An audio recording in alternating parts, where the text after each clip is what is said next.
Je vous jure, en plus, c'est pas une blague. Vous l'appelez Sarko? Ah oui, c'est Sarko Wiz. On l'appelle Sarko Wiz parce que sa mère, enfin Wiz, c'est une lignée Oui. chez nous qui est très connue. Donc depuis qu'il est né, on l'appelle Sarko Wiz. Et il est né le jour des élections. Oui. Il a un tempérament un peu teigneux, on peut le dire. Bon, Oui. gentil, mais un peu chef. Et petit en plus dans la taille, quoi. Voilà. Mais très talentueux. Donc voilà. C'est Sarko. On se rattrape, ouais.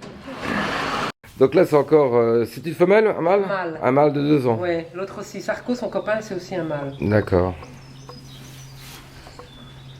Ouais, très jolie crinière. Très joli port de crinière. Oui. Il sort de chez le coiffeur. Alors 3 ans, Ouais. quel est son nom? Twisted Face. Twisted Face parce qu'en fait, il a la liste qui est là de travers. Et Twisted Face, ça veut dire face de travers. D'accord. Et son père, c'est Denis Twisted Twist. En fait, dans les Quarter Horse, on essaye toujours de reprendre un petit peu le nom du père, un petit peu le nom de la mère, surtout s'ils ont des bons papiers. Comme ça, juste en lisant le nom du cheval, on sait à peu près quelle lignée il a. C'est un cheval qui est en pension là ou... Et il est à nous. Il est à né vous, ici. celui-ci, d'accord. Oui, il est à nous. Il est né ici et donc c'est un des... Il nous reste 3 ans en fait. Isabelle, on a donc visité votre infrastructure. Ouais. Et on voudrait savoir, qu'est-ce qui vous a amené à cette passion des chevaux? C'est ancien déjà? C'est très ancien. J'ai commencé l'équitation finalement assez tard, vers 14-15 ans. L'équitation classique, je veux dire, comme la majorité des gens. Et puis je suis restée dans ce milieu-là pendant pas mal d'années. J'ai eu un centre équestre dans le milieu du jumping. J'ai encore d'ailleurs beaucoup d'amis dans ce milieu-là. Et puis j'ai arrêté, je me suis mariée, j'ai eu des enfants, donc j'ai un peu coupé les ponts avec tout ce milieu équestre. Et j'ai découvert le Quarter Horse sur le tard. J'avais une trentaine d'années, où là j'ai vraiment eu un coup de foudre pour ce cheval. Et ça s'est fait par l'intermédiaire de mon second mari. D'accord. Oui, mais alors à l'origine, vous destiniez sur une carrière paramédicale, je crois. Vous avez fait des études, oui? Oui, tout à fait. Je veux dire, quand je suis sortie d'école, c'est toujours la question des enfants de 18-19 ans. Qu'est-ce qu'on va faire plus tard? On ne sait jamais. Donc moi, j'ai suivi des études pour être secrétaire médicale. J'ai travaillé en milieu hospitalier pendant 2 ans. Ce que j'ai À adoré. Bruxelles alors? À Bruxelles, en périphérie de Bruxelles. Mmh. Ce que j'ai beaucoup aimé d'ailleurs. Et c'est peut-être, si j'avais pas fait ça, peut-être que j'aurais pu être infirmière durant toute ma vie. Et puis bon, voilà, la vie, les hasards de la vie ont fait que j'ai pris nos directions. Alors qu'est-ce qui a fait que vous êtes passé du côté passion, hobby, au métier finalement du cheval? Ça, c'est un luxe, c'est ce qu'on appelle le luxe de pouvoir vivre de sa passion. Je dirais, c'est avec le cheval, quand on tombe dedans, on a un peu du mal à s'en sortir. C'est ce que les gens de chevaux vous diront tous la même chose. Même si jamais ils n'en font pas leur métier, ils auront certainement encore un cheval dans le fond d'une prairie parce qu'ils aiment ça, parce qu'ils savent pas vivre sans, parce que ça les rejoint, parce que même s'ils quittent ce domaine-là, ils y reviennent toujours. Donc voilà, moi, la vie a fait en sorte que j'ai pu exploiter ça. D'abord dans un domaine classique et puis après dans l'élevage de Quarter Horse. Et alors, vous avez passé le virus à votre fils Julien. Vous avez 2 filles aussi, mais non, il n'y a que Julien qui a mordu. Oui, alors. mes 2 filles ne sont pas du tout cheval. Et par contre, mon fils, lui, lui, il est parti, en fait, il a commencé à monter très très jeune, comme les nous enfants l'expliquait. dans les clubs. Et puis après, il est parti aux États-Unis se perfectionner. Et puis voilà, maintenant, il y revient.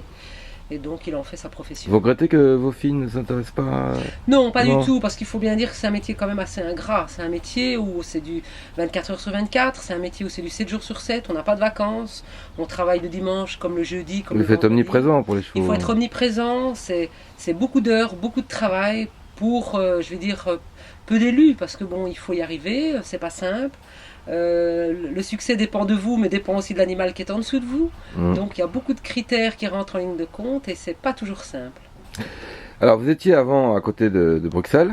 Vous avez Oui. eu donc plusieurs centres, plusieurs fois, hein, je crois. Vous avez créé plusieurs centres à côté de Non, Bruxelles. j'avais Un seul centre, un d'accord. centre qui était une écurie privée. Oui. Voilà, où là déjà on était donc dans le Quarter Horse et on avait une vingtaine de propriétaires qui étaient là.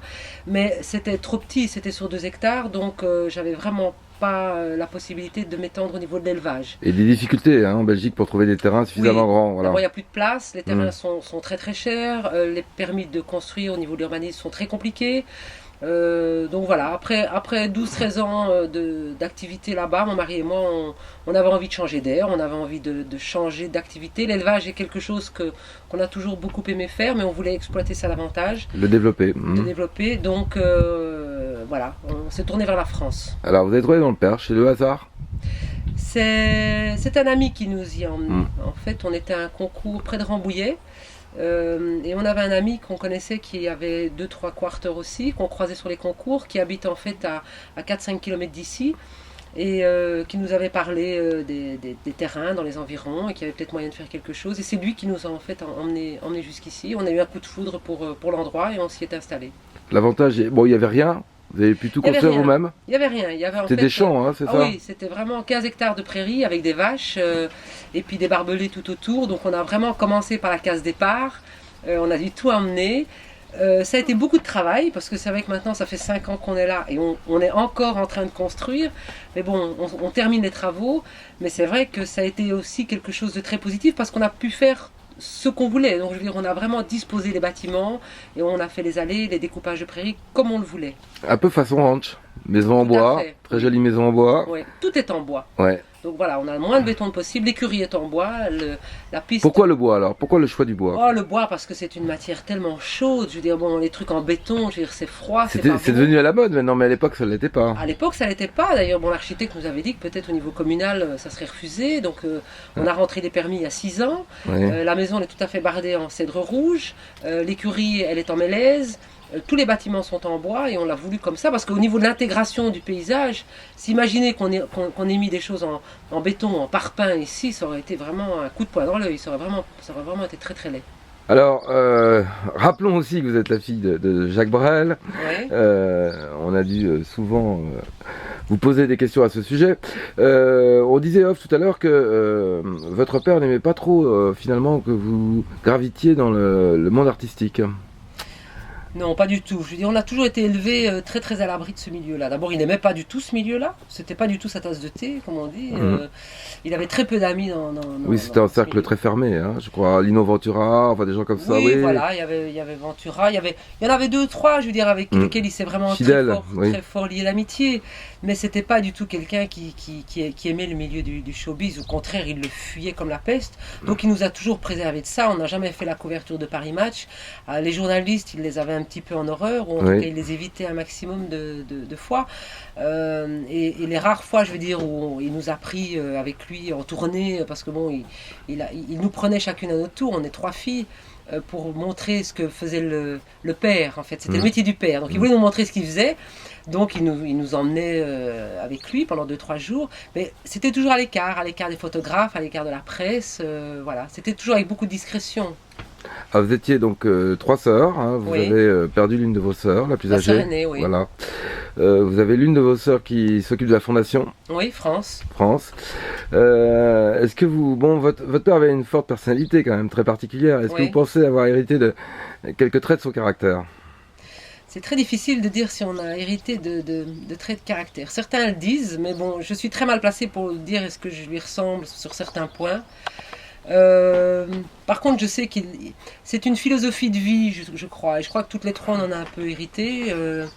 C'est vrai qu'il avait une très forte personnalité et puis il avait vraiment toujours cette conviction de dire allez jusqu'au bout des choses que vous avez envie de faire, vivez vos passions intensément et que le talent ça n'existe pas, mais ça n'est que la sueur et le travail. C'est ça qui est important et c'est avec ça qu'on arrive à faire des choses.